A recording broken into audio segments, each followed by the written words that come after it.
सब कुछ इस दुनिया में एक नाटक चल रहा है। सब सुख दुख केवल कुछ ही समय के लिए आते हैं और चले जाते हैं।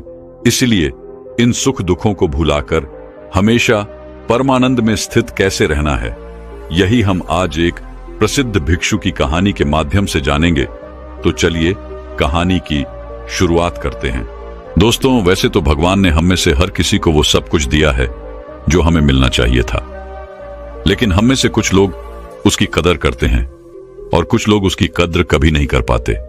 और कुछ तो ऐसे भी होते हैं कि उनके पास जो कुछ भी है वो उसका बखान करते थकते नहीं, यानी कि अपने मुंह से ही अपनी बढ़ाई करते कभी नहीं थकते। तो अगर आप भी उन्हीं में से एक है या फिर आपके मित्रों में से कोई एक ऐसा व्यक्ति है, तो दोस्तों आज की यह कहानी आपके लिए बहुत ही ज्यादा मजेदार होने वाली है। हालांकि थोड़ी सी लंबी जरूर होगी, लेकिन यकीनन आपको आपके सभी सवालों के जवाब जरूर मिलेंगे। बहुत समय पहले की बात है। एक राजा जिसके पास इतनी धन दौलत थी कि अगर वो हर रोज दान किया करता या फिर उसे बांटा करता तो भी उसकी दौलत कभी खत्म नहीं होती। एक बार उस राजा ने अपने जन्मदिन पर एक बहुत ही बड़ा महोत्सव रखा और सभी लोगों को उसमें आमंत्रित किया। राज्य के सभी लोग वहां पर आए हुए थे। जो लोग जो कुछ भी मांग रहे थे वो उन्हें दिया जा रहा था। लोग राजा की जय जयकार रहे थे। राजा की प्रशंसा हो रही थी। राज्य के सभी लोग कह रहे थे कि ऐसा राजा ना तो आज तक हुआ है और ना ही कभी होगा। यह सब सुन राजा भी मन ही मन बहुत खुश हो रहा था। वह फूले नहीं समा रहा था। तभी राजा ने अपने राज्य में आए हुए सभी लोगों से कहना शुरू कर दिया कि मेरे पास इतनी जमीन है कि मैं भी नहीं जानता और उसे कोई भी नाप नहीं सकता। मेरे पास एक ऐसा अभूतपूर्व है जिसमें कोई भी शत्रु कभी नहीं घुस सकता। मेरे पास इतनी धन और दौलत है कि अगर मैं उसे रोज लुटाना भी चाहूं तो वह कभी खत्म नहीं होगी, और मेरे बल के आगे कोई भी शत्रु अपने घुटने टेक देता है। राजा अपने बखान में लगा हुआ था। वह अपनी बढ़ाई कर ही रहा था कि तभी उस भीड़ में से एक फकीर साधु बाहर आया। उस साधु ने राजा से कहा, है राजन, तुम्हारे पास कुछ भी नहीं है, फिर तुम भला इतनी अपनी बढ़ाई क्यों कर रहे हो? मुझे तो लग रहा था कि मैं ही गरीब हूं, लेकिन तुम तो मुझसे भी ज्यादा गरीब निकले। इतने लोगों के सामने जब फकीर ने राजा से यह सब कहा तो राजा को क्रोध आ गया। राजा ने तुरंत ही उस फकीर को कारागार में डाल दिया। अगले दिन उस फकीर साधु को राज्यसभा में बुलाया गया और उस फकीर से राजा ने कहा, अब कहो, तुम क्या कहना चाहते हो? इस पर वह फकीर साधु कहते हैं कि मुझे लगता था कि तुम्हारे पास धन दौलत ही नहीं है, लेकिन अब मुझे यह भी यकीन हो गया है कि तुम्हारे पास रत्ती भर दिमाग भी नहीं है। इस पर वह राजा और भी ज्यादा क्रोधित हो गया और उसने उस फकीर से कहा कि तुम हमारा अपमान कर रहे हो। हम चाहें तो तुम्हें अभी के अभी तुम्हें हम मृत्यु दंड दे सकते हैं। इस पर वह फकीर मुस्कुराने लगे और राजन से कहा, है राजन, किसी को कुछ देने के लिए हमारे पास भी कुछ होना चाहिए, लेकिन तुम्हारे पास तो कुछ भी नहीं है, तो फिर तुम भला मुझे क्या दे सकते हो? फकीर की इस बात पर राजा को और भी ज्यादा क्रोध आ गया। राजा ने कहा, अगर मेरे पास कुछ नहीं है तो फिर बताओ तुम्हारे पास क्या है? तुम मुझे क्या दे सकते हो? इस पर वह फकीर मुस्कुराने लगा और कहा, है राजन, मेरे पास जो कुछ भी है वह तुम्हें दिखाई नहीं देगा, और जो तुम्हें दिखाई दे रहा है ऐसा मेरे पास कुछ नहीं है। इस पर वह राजन कहता है कि, है फकीर, मैं समझ गया कि तुम्हारी दिक्कत क्या है। तुम्हारे पास कुछ भी नहीं है और तुम चाहते हो कि तुम्हारे पास धन हो, दौलत हो। तुम गरीब हो इसलिए तुम अमीर होना चाहते हो। तो ठीक है, तुम अपने घर चले जाओ और अब इसकी चिंता करना बिल्कुल छोड़ दो। राजा की इस बात को सुनने के बाद वह फकीर एक बार फिर मुस्कुराने लगा और मुस्कुराते मुस्कुराते वह अपने घर की ओर चल पड़ा। वह फकीर एक टूटी फूटी झोपड़ी में रहा करता था। जब तक वह फकीर अपनी उस झोपड़ी में पहुंचा तब तक राजा ने उस झोपड़ी में हीरे जवाहरात से भरे हुए कुछ थैले उस झोपड़ी में रखवा दिए। राजा मन ही मन यह सोच रहा था कि जैसे ही वह फकीर इतना धन देखेगा तो वह खुशी के मारे पागल हो जाएगा, और यह सब मैं अपनी आंखों से देखना चाहता हूं। इसीलिए राजा झोपड़ी के पास में ही छुपकर यह सब देखने लगा। कुछ देर बाद जब वह फकीर अपनी झोपड़ी में आया तो उसने देखा कि हर तरफ हीरे ही हीरे फैले हुए थे। और उसके सोने के लिए भी कहीं पर जगह नहीं थी। इस पर उस फकीर ने उन थैलों को निकालकर अपनी झोपड़ी से बाहर फेंक दिया और अपने सोने के लिए जगह बनाई। उसमें से एक थैला जो बच गया था उसे अपने सर के यहां पर रखा और फिर उसी पर सो गया। राजा ये सब देखकर बड़ा ही आश्चर्यचकित था कि भला ये फकीर कहीं पागल तो नहीं है। इतने सारे धन के थैले रखे हुए थे, उसमें से उसने एक भी नहीं देखा। सारे के सारे थैले उठाकर उसने फेंक दिए, मानो वह धन की थैलियां हो ही ना, किसी ने कचरे की थैलियां वहां पर रख दी हों। ये सब राजा सोच ही रहा था कि तभी राजा के मन में एक और विचार आया। उसने सोचा कि लगता है फकीर कारगार में रहकर थक चुका था, उसे नींद आ रही थी, जिस वजह से उसने यह सारी थैलियां उठाकर बाहर फेंक दी। लेकिन जैसे ही वह उठेगा तो इन थैलों के अंदर जब इतना सारा ध्यान दिखेगा तो वह जरूर खुशी के मारे पागल हो जाएगा और जो कुछ भी थैले उसने बाहर फेंके हैं वह भी उठाकर वह अपनी झोपड़ी में ले जाएगा। अब राजा उस फकीर के उठने का इंतजार करने लगा। देखते ही देखते एक पैर बीत गया। वह फकीर नींद से उठा और उसने देखा कि आसपास जो भी थैलियां बची हुई थी उसे भी उठाकर उसने बाहर फेंक दिया और साथ ही साथ वह यह भी कह रहा था कि यहां पर किसने इतना सारा कूड़ा कचरा डाल दिया है। उस फकीर ने अपने झोपड़ी की साफ सफाई की और फिर बाहर आगे की ओर चल पड़ा। यह सब देख राजा बड़ा ही आश्चर्यचकित था। वह सोच रहा था कि लगता है शायद इसे धन की आवश्यकता नहीं है, इसे कुछ और ही चाहिए जिसके पीछे इस दुनिया के अधिकांश लोग पागल हैं और वो सब कुछ चाहिए। राजा ने उस फकीर के आने से पहले उसकी भी व्यवस्था उस झोपड़ी में करवा दी और फिर फकीर के आने का इंतजार करने लग गया। कुछ समय बाद जब वह फकीर वापस आया, अपनी कुटिया में अंदर की ओर प्रवेश किया तो उसने देखा कि कुछ लड़कियां फकीर का इंतजार कर रही थीं, जो बिल्कुल जवान थीं, जिनके अंदर यौवन कूट कूट कर भरा हुआ था। वे सभी अपनी अदाओं से उस फकीर को लुभाने की कोशिश करने लगी। तभी फकीर ने उन सब की तरफ ध्यान से देखा और कहा, बेटियों, तुम सब यहां पर आए हो तो खाना खाकर जाना, मैं सभी के लिए खाना बनाता हूं। उन फकीर ने सभी के लिए भोजन बनाया और सभी को भोजन भी खिलाया। वहां पर उपस्थित जितनी भी लड़कियां थीं, अब उनके पास कहने के लिए कुछ नहीं रहा था। तभी उन फकीर ने कहा कि हमारा मन साफ होना चाहिए, तन से कुछ नहीं होता और हमारा मन तब साफ होगा जब हमारा मन स्थिर होगा। मन की चंचलता हमें लूट लेती है, हम भटकते हैं और सिर्फ भटकते ही रह जाते हैं। लेकिन अगर मन शांत होगा, स्थिर होगा, तो हम उन ऊंचाइयों को पा सकते हैं जिसकी आपने कभी कल्पना भी नहीं की है। सभी लड़कियों ने एक एक करके उन फकीर का आशीर्वाद लिया और वहां से चल पड़ी, मानो वो सभी लड़कियां अपने पिता से मिलकर घर वापस जा रही हों। राजा ये सब देख रहा था और उसे ये सब देखकर बड़ा ही आश्चर्य हुआ। राजा एक बार फिर से सोच में पड़ गया कि आखिर इस फकीर को क्या चाहिए। इसने धन नहीं लिया, इसने उन स्त्रियों को भी खाना खिलाकर भेज दिया, तो फिर ऐसी कौन सी चीज है जो इस फकीर को खुश कर सकती है, जो इस फकीर को चाहिए। बहुत देर सोच विचार करने के बाद राजा के मन में एक और नया विचार आया और वह सोचने लगा कि एक ऐसी चीज है जिसके लिए लोग परेशान रहते हैं, जिसके लिए लोग षड्यंत्र भी रचते हैं और जिंदगी भर इसे पाने की कल्पना करते रहते हैं, लेकिन यह सबके भाग्य में नहीं होता। यह सब सोच विचार करने के बाद राजा फकीर की झोपड़ी में चला गया। फकीर ने जैसे ही राजा को देखा, उसने राजा से कहा, है राजन, आइए, आपका स्वागत है। इस पर राजा ने कहा कि मैं आज आपको एक उपहार भेंट करने आया हूं और यह उपहार ऐसी चीज है जो सबके भाग्य में नहीं होती, ये कुछ ही लोगों को मिल पाता है। इसके लिए लोग लड़ते भी हैं, मरते भी हैं और षड्यंत्र भी करते हैं और फिर भी यह उनके नसीब में नहीं होता। राजा ने अपना मुकुट निकाला और उस फकीर के सर पर रख दिया और कहा कि आज से आप इस राज्य के राजा हैं। इस पर वह फकीर मुस्कुराने लगा और कहा, है राजन, आप खुद इतने कंगाल हैं कि आपके पास ले दे करके बस यही तो एक चीज बची हुई है। अगर आप वो भी मुझे दे देंगे तो भला आपके पास क्या बचेगा। इस पर वह राजा और भी क्रोधित हो उठा, उसके अहंकार को ठेस लग गई। राजा ने क्रोधित होकर कहा, तुम एकदम मूर्ख हो, तुम्हारे पास खुद तो कुछ है नहीं और मैं तुम्हें देने की कोशिश कर रहा हूं तो वो भी तुम नहीं ले रहे हो और मुझे कंगाल बता रहे हो। मैंने तुम्हें सुख देने की इतनी सारी कोशिशें की लेकिन सारी की सारी नाकाम रही।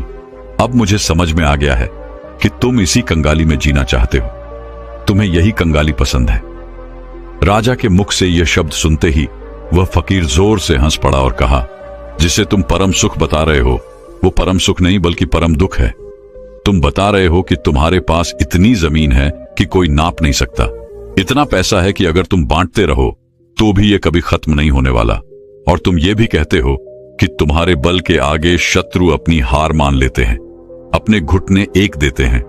लेकिन राजन, तुम यह भूल चुके हो कि यह कभी किसी का नहीं हुआ, यह तुम्हारा भी नहीं होगा। आज तुम्हारे पास है तो ये कल किसी और का होगा, और उसके बाद किसी और का। यही प्रक्रिया निरंतर चलती रहेगी। इसीलिए मैं तुम्हें कंगाल बता रहा हूं। इस पर वह राजा फकीर से कहता है, फिर तुम क्या चाहते हो? मैं तुम्हारी तरह बन जाऊं, तुम्हारी तरह यह गंदे कपड़े पहनूं, तुम्हारी तरह कटोरा लेकर दर दर भटकता रहूं, भीख मांगता रहूं? क्या तुम्हें यही चाहिए? क्या तुम इसी को अमीरी कहते हो? अब की बार फकीर ने राजा से कहा, है राजन, धन दौलत, राजपाट और व्यापार यह हम सभी करते हैं और हम सभी को करना भी चाहिए, पर यह याद रखना चाहिए कि यह हमारे लिए है, हम इनके लिए नहीं। जिस दिन हम इनके लिए हो जाएंगे उस दिन हमारे जीवन में कोई भी मकसद नहीं बचेगा। हम केवल धन कमाना चाहेंगे, अधिक से अधिक धन, लोगों को मारकर, लोगों को गिराकर अपनी सत्ता बढ़ाना, लोगों की जिंदगियों से खेलना, बस यही सब मकसद रह जाता है। और जब ऐसा होता है तो सब कुछ गड़बड़ हो जाता है, कुछ भी सही नहीं रहता, क्योंकि जो कुछ भी तुम बटोर रहे हो ये तुम भूल चुके हो कि एक दिन ऐसा आएगा जब यह सब कुछ तुम्हें छोड़ना होगा और यह सब कुछ यही रह जाएगा। और उस दिन तुम्हें यह एहसास भी होगा कि जो कुछ भी तुमने कमाया था वो तुम्हारे किसी काम का नहीं, और फिर तुम अपने आप को गरीब ही महसूस करोगे।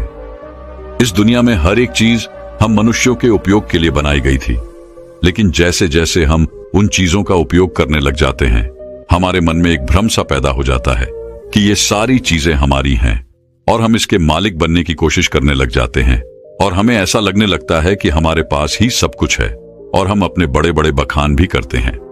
और ऐसे भ्रम पालना अच्छी बात नहीं, जैसे कि तुम्हें हो गया है राजन। फकीर की इन बातों को सुनने के बाद राजा उन फकीर से कहता है कि ऐसी बातें तो कोई दरिद्र फकीर ही कह सकता है, क्योंकि उसके पास तो कुछ भी नहीं है। वो गरीब है और गरीबी में ही जिएगा और गरीबी में ही अपनी अंतिम सांसें लेगा। राजा की इस बात को सुनते ही वह फकीर एक बार फिर से जोर से हंस पड़ा और कहा, है राजन, तुम्हारे पिताजी इस समय मृत्युशैया पर लेटे हुए हैं, जाओ और उनसे पूछो कि उन्होंने अब तक क्या कमाया है। उस फकीर की बात को सुनने के बाद वो राजा तुरंत ही अपने महल लौट गया और अपने पिता के पास गया। वहां उसने देखा कि उनके पिता की तबीयत काफी ज्यादा खराब हो चुकी थी। राजा ने अपने पिता से पूछा, पिताश्री, मैं आपसे यह जानना चाहता हूं कि आपने आज तक क्या कमाया है, आपने आज तक क्या क्या इकट्ठा किया है। इतना बड़ा राज्य है, इतनी धन, इतनी दौलत है, इतना यश है, और मेरे जैसा एक पुत्र भी है। क्या आपने यह सब कमाया है? अपने बेटे की बात को सुनने के बाद राजा के पिता ने कहा, बेटा, जब तक मेरे हाथ पैर सही सलामत थे, काम कर रहे थे, तब तक मुझे भी ऐसा ही लगता था। लेकिन आज जब मैं इस हालत में हूं और मुझे यह भी पता है कि बहुत ही जल्द मैं मृत्यु को प्राप्त हो जाऊंगा, तब मुझे ऐसा लग रहा है कि जैसे आज तक मैंने कुछ भी नहीं किया। मैं अपने आप को बिल्कुल खाली महसूस कर रहा हूं। जो कुछ भी मेरे पास है उसमें लालच है, षड्यंत्र है, क्रूरता, बेईमानी, धोखेबाजी। वास्तविकता में यही सब लिप्त मैंने कमाया है। यही है जो कुछ मैंने अपने पूरे जीवन में कमाया है और इसी को इकट्ठा किया है। इसके अलावा और मेरे पास कुछ भी नहीं है, और ना ही इसके अलावा मेरे साथ कुछ और जाने वाला है। आज मुझे खुद पर हंसी आ रही है। इस महल में मेरे साथ कितने ही ऐसे लोग थे जिन्हें मैं अपना कहता था, जिनसे मेरा लगाव था, लेकिन आज वह मेरे साथ नहीं है। यहां तक कि तुम भी मेरे साथ नहीं हो। इतना बड़ा मूर्ख और कौन हो सकता है? पिता के मुख से यह सारी बातें सुनकर राजा के मन को बड़ी ही ठेस लगी। उसे बड़ी तकलीफ हुई। वह तुरंत ही उन फकीर के पास वापस लौटा और उन फकीर से कहने लगा कि जो तुम कहते थे वो बिल्कुल सही है। तुम कह रहे थे कि मैं कंगाल हूं, मैं गरीब हूं और मेरे पास देने के लिए कुछ भी नहीं है। तुम बिल्कुल सही कह रहे हो, लेकिन मैं अमीर बनना चाहता हूं और मैं अपनी अमीरी लोगों में बांटना चाहता हूं। तो यह मैं कैसे कर सकता हूं ताकि मैं अपने अंतिम समय पर यह ना कह पाऊं कि मेरे पास कुछ भी नहीं है। राजा की इन बातों को सुनने के बाद फकीर ने राजा से कहा कि तुम्हारे पास जो कुछ भी है, धन, दौलत, वैभव, इन सभी को सही ढंग से उपयोग करो और तुम अमीर हो जाओगे। अगर तुम सही उद्देश्य के साथ अपने कार्य को करते रहोगे तो उसका फल भी तुम्हें अच्छा ही मिलेगा। इस पर वह राजन फकीर से कहता है कि आखिर इसमें सही क्या है, यह आप ही मुझे बताइए।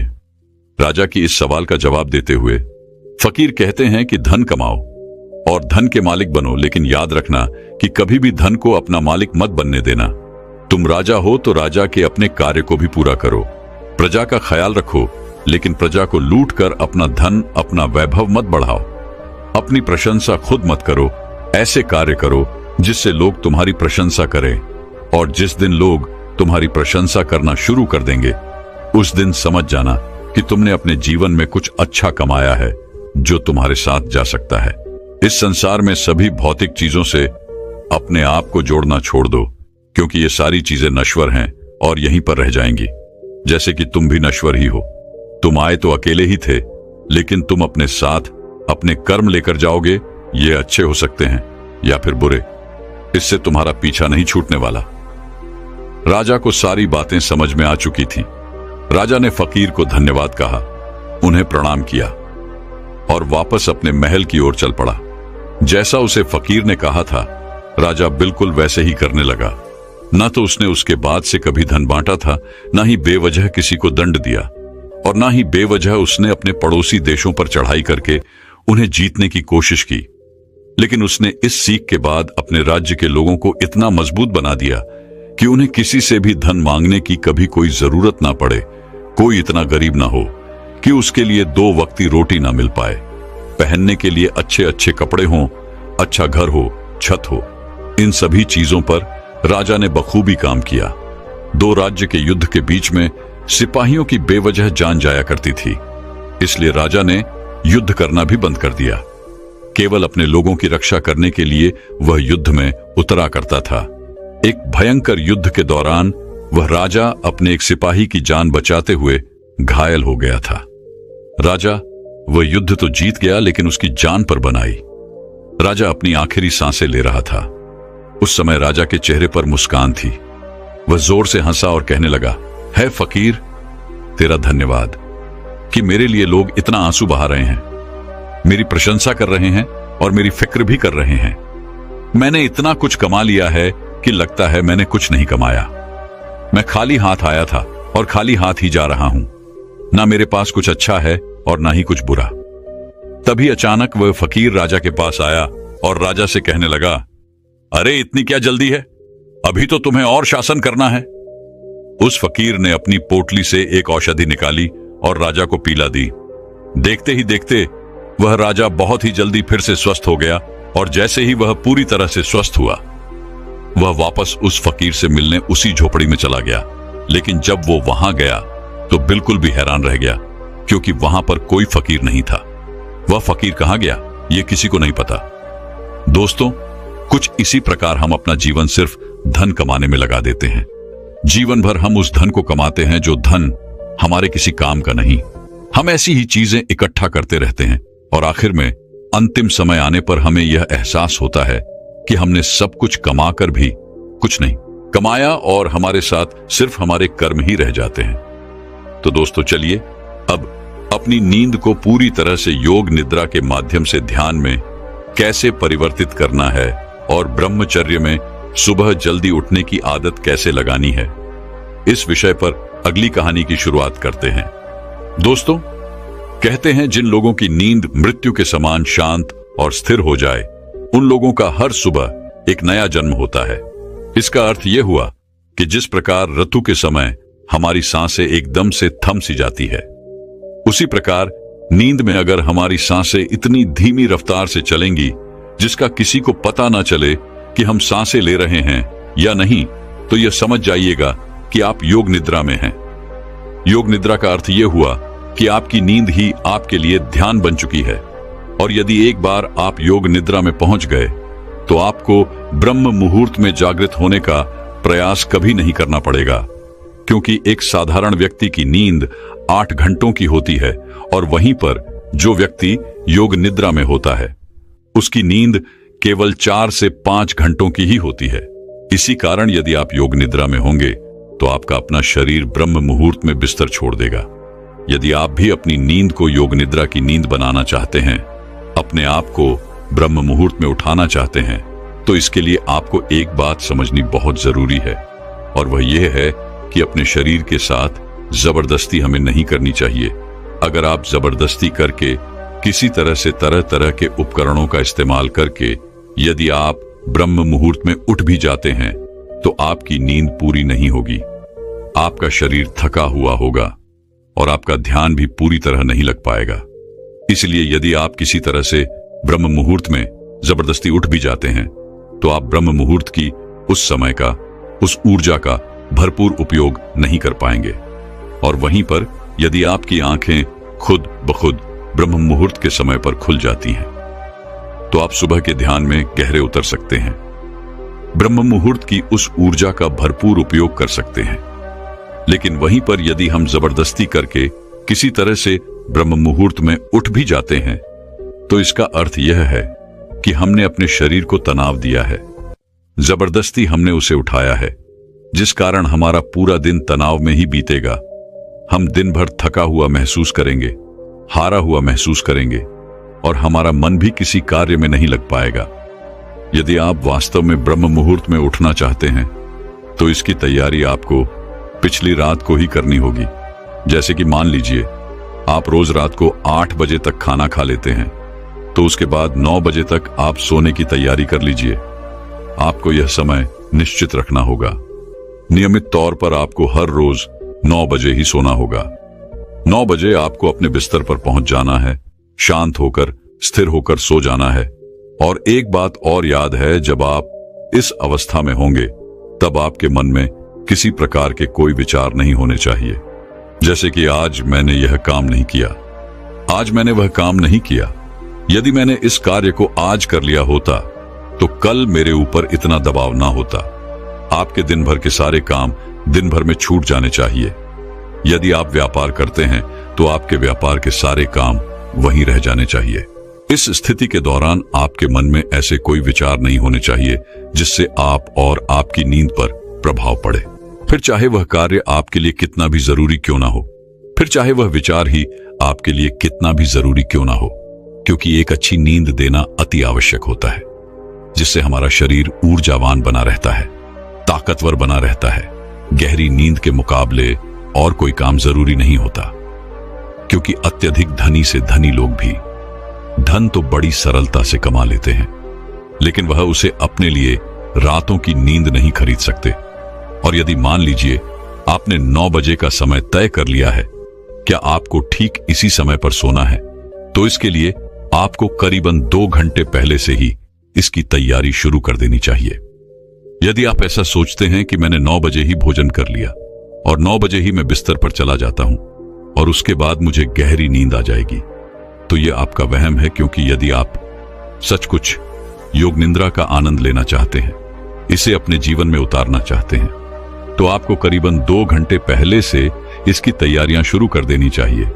इसके लिए आप जितना जल्दी भोजन कर लेंगे उतना अच्छा है। मान लीजिए कि आप 9 बजे सोना चाहते हैं तो आप करीबन 7 बजे भोजन कर लें, जिससे आपको आपके खाने को पचाने के लिए थोड़ा समय मिल पाएगा।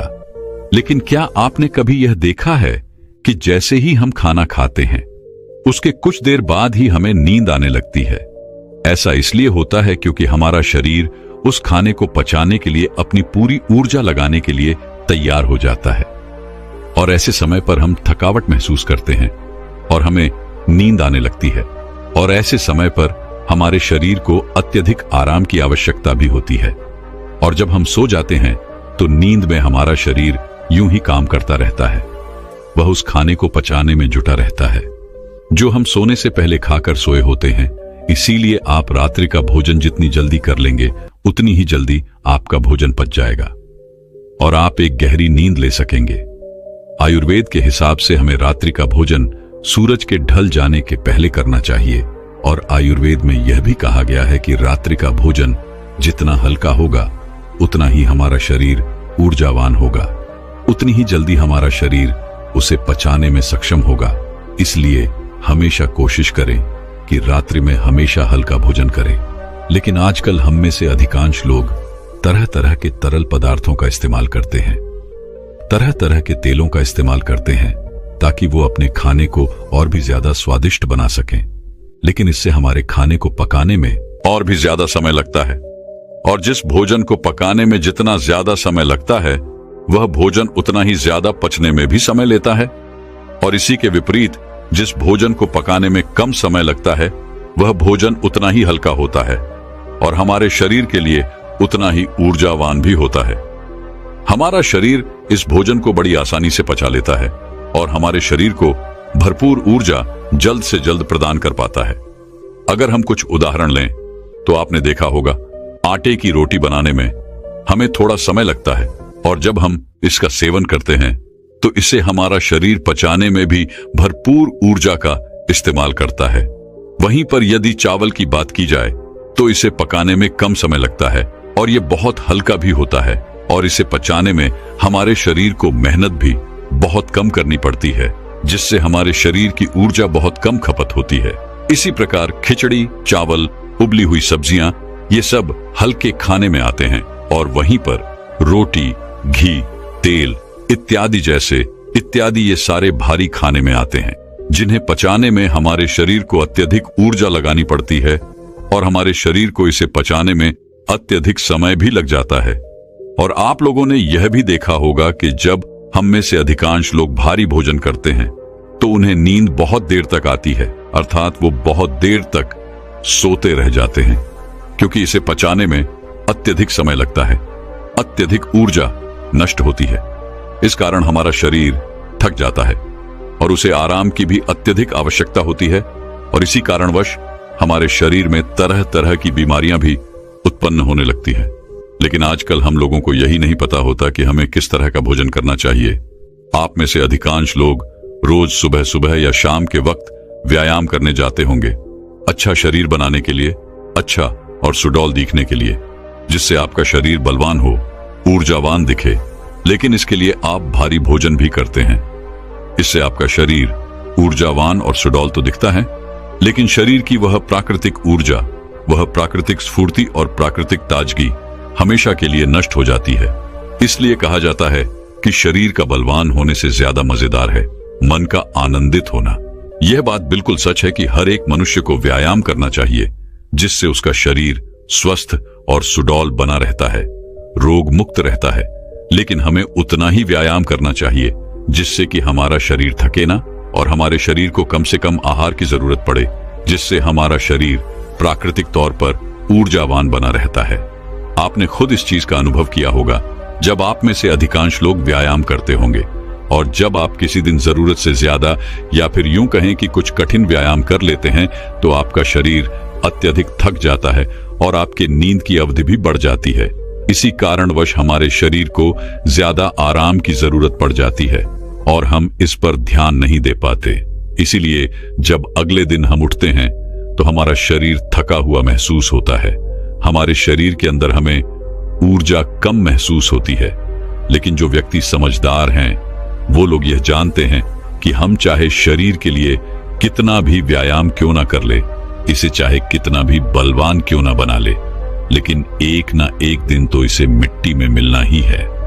और यही बात यदि हम अपने मन को समझाने में सफल हो जाते हैं तो इससे बड़ी जीत हमारे लिए और कुछ नहीं हो सकती, क्योंकि मन को समझाने से बड़ा काम इस दुनिया में कुछ हो ही नहीं सकता।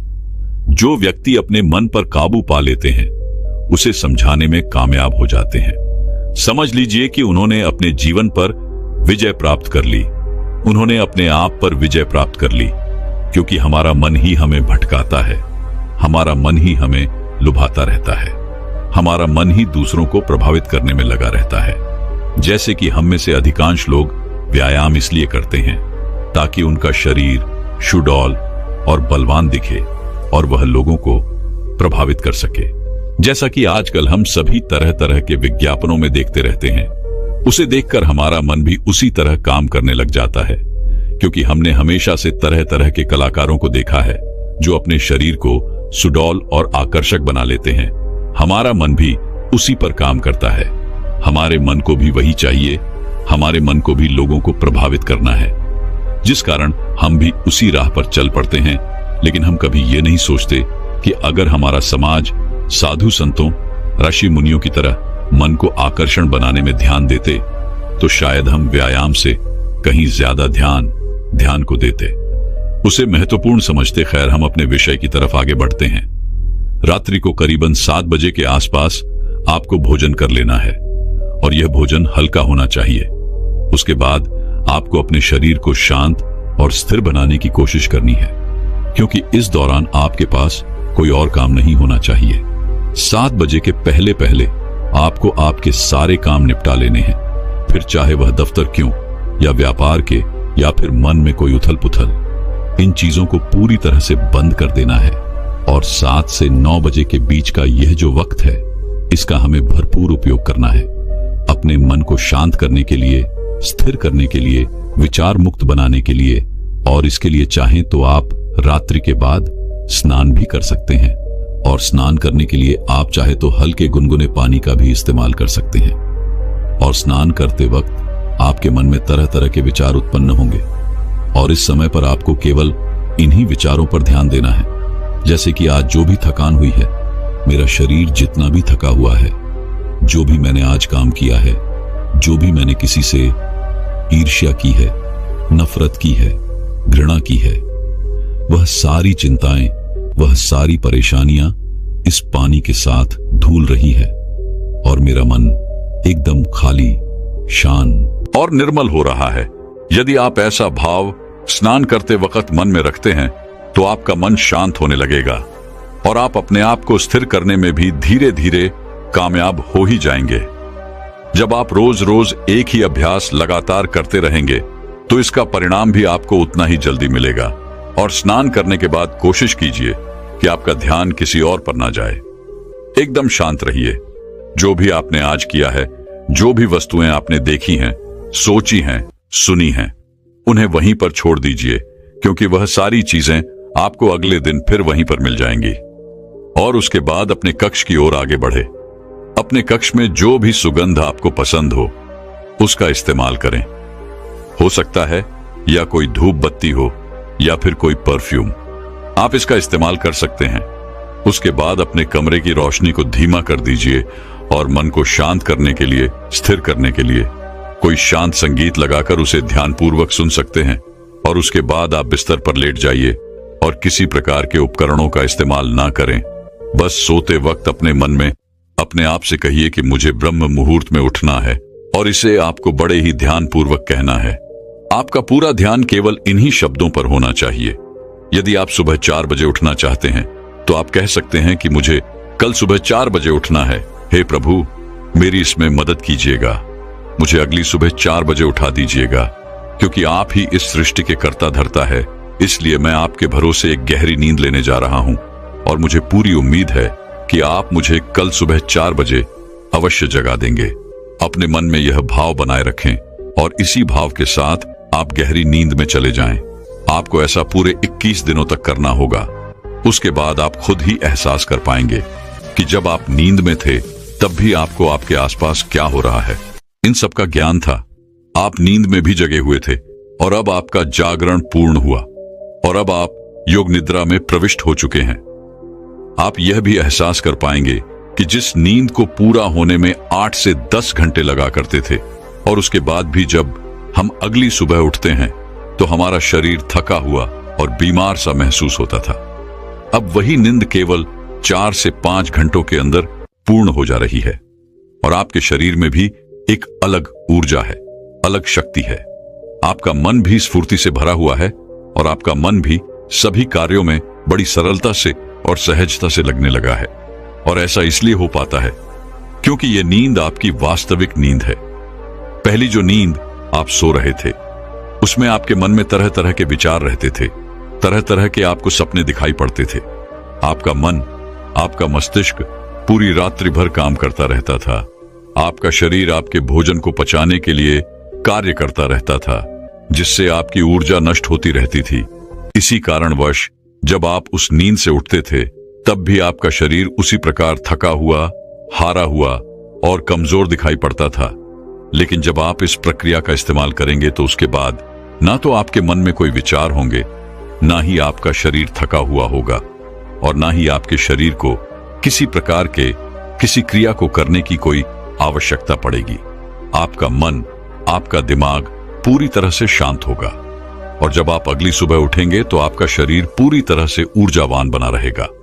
आप किसी भी कार्य को पूरे मन और लगन के साथ पूरा करेंगे। ना ही आपको आलस्य आएगा और ना ही आप थकेंगे और ना ही आपको पूरे दिन पर किसी प्रकार का कोई तनाव महसूस होगा। आपका पूरा दिन तरोताजी से भरा हुआ रहेगा। आपके लिए एक नए दिन की शुरुआत होगी।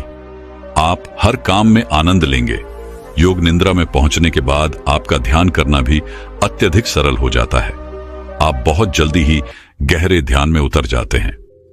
रात को योग निद्रा लेने के बाद ब्रह्म मुहूर्त में किया गया ध्यान सबसे लाभकारी होता है। इसलिए जब भी आप योग निद्रा से उठें तो कोशिश कीजिएगा कि कम से कम 1 घंटा आप ध्यान के लिए अवश्य निकालें। ध्यान ही वह मार्ग है जिससे आप उस असीम शक्ति को समझ पाएंगे, उसे पहचान पाएंगे, उस विराट रूप को देख पाएंगे। आप उसे देख पाएंगे जो इस कण कण में बसा हुआ है। आप वह सब कुछ देख पाएंगे, समझ पाएंगे जो आज तक इन शास्त्रों में लिखा गया है। इन शास्त्रों का निचोड़ अब आपको ज्ञात हो जाएगा, जो आज तक यह आर्ष मुनि हमें सिखाते रहे हैं, जिस पर पूरा अध्यात्म टिका हुआ है। हमारे शास्त्र, वेद और ज्ञान ये सब कोई पढ़ने या रटने की चीजें नहीं है, ये तो अनुभव है। इसका हमें अनुभव ही करना चाहिए। यदि आप इसे रटने का प्रयास करते हैं तो आप कुछ नहीं हासिल कर सकते। इसका आपके जीवन पर कुछ असर नहीं होगा।